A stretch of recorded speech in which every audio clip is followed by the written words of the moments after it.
പുതിയ എന്തെങ്കിലും സംഭവങ്ങൾ ഉണ്ടാവുമല്ലോ. അപ്പോൾ അത് അവിടെ കാണിക്കാനില്ലാത്ത എന്ത് രേഖയാണ് ഇവർക്ക് ഹൈക്കോടതിയിൽ കാണിക്കാൻ സാധിക്കുക? അത് വലിയൊരു ചോദ്യമാണ്. പിന്നെയുള്ള ഒരു കാര്യം എന്ന് പറയുന്നത്, ഇവര് കഴിഞ്ഞ സാമ്പത്തിക വർഷം ഇവരുടെ GST ഫയലിംഗ് എന്ന് പറയുന്നത് വെറും 32 കോടി രൂപയാണ്. വെറും 32 കോടി രൂപയുടെയാണ് ഇവരുടെ ടേൺ ഓവർ ഉണ്ട് എന്ന് പറഞ്ഞത്. ഫയലിംഗ് അല്ല, ടേൺ ഓവർ കണക്കാക്കിയിരിക്കുന്നത് 32 കോടി രൂപയാണ്. പക്ഷെങ്കിൽ നമുക്കറിയാം ഇവരൊക്കെ പാടി നടന്നിരുന്നത് നമ്മൾ 1000 കോടി ടേൺ ഓവറുള്ള കമ്പനിയായി മാറി എന്ന് ശ്രീനാഥ് പ്രതാപനും ജിനിൽ ജോസഫും അങ്ങനെ പല ആൾക്കാരും പറഞ്ഞു നടന്നത് നമുക്കറിയാം.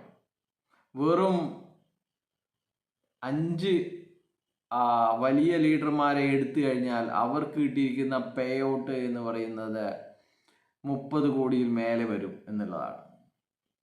പിന്നെ എങ്ങനെയാണ് ഇവര് GST 32 കോടിയുടെ ടേൺ ഓവറിനെ അടിസ്ഥാനമാക്കി അടച്ചിരിക്കുന്നത് എന്നുള്ളതാണ്. അപ്പോൾ ഇവര്